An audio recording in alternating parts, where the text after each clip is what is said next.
બનાસકાંઠા જિલ્લાના પાલનપુરમાં વકીલો દ્વારા એક વિશાળ મહારેલીનું આયોજન કરવામાં આવ્યું હતું। જિલ્લાની અદાલતોને શહેરના મધ્યભાગથી 8 કિલોમીટર દૂર જગાણા ખાતે ખસેડવાના નિર્ણયનો વકીલોએ ઉગ્ર વિરોધ કર્યો છે। આ નિર્ણયના વિરોધમાં વકીલોએ પાલનપુરના મુખ્ય માર્ગો પર રેલી કાઢીને પોતાનો રોષ વ્યક્ત કર્યો। વકીલોની માંગ છે કે કોર્ટને જગાણા ખસેડવાનો નિર્ણય તાત્કાલિક અસરથી રદ કરવામાં આવે। આ મુદ્દે વકીલો આરપારની લડાઈના મૂડમાં છે અને જ્યાં સુધી નિર્ણય પાછો ખેંચવામાં નહીં આવે ત્યાં સુધી આંદોલન ચાલુ રાખવાની ચીમકી ઉચ્ચારી છે। વકીલોનું માનવું છે કે આ નિર્ણયથી ન્યાય પ્રક્રિયા પણ પ્રભાવિત થઈ શકે છે।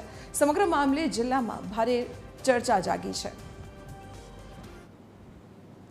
મોટી રેલી આજે પાલનપુરમાં નીકળી અને એમાં વકીલો તો બધા જોડાયા જ, પણ પક્ષકારો અને પાલનપુર શહેરના આગેવાનો પણ જોડાયા અને ત્યારબાદ કલેક્ટર સાહેબ આવેદનપત્ર આપ્યું છે અને આવેદનપત્ર આપ્યું અને કલેક્ટર સાહેબથી હૈયાધરણ આપ્યું અને તુરત જ ધારાસભ્યશ્રી પણ આજ રોજ અમને ફરી બોલાયા અને કલેક્ટરશ્રી સાહેબ સાથે રજૂઆત કરાઈ છે અને સરકારમાં પણ અમારો અવાજ પહોંચાડ્યો છે અને એવી હૈયાધરણ આપી છે કે તમારી જે લાગણી અને માગણી છે એ પૂરેપૂરી રીતે સરકારના ધ્યાને આવી ગઈ છે અને સરકાર એ દિશામાં ચોક્કસ આગળ વધે છે એવી અમને પૂરેપૂરી હૈયાધણ આપી છે। અમને વિશ્વાસ બેઠો છે। આજે વકીલશ્રીઓ તથા પક્ષકારો બધા સાથે જોડાઈ રહ્યા છે। અહીંથી 12 કિલોમીટર દૂર કોર્ટ જાય તો પક્ષકારો માટે એ ખર્ચો કરવો અસંભવ છે।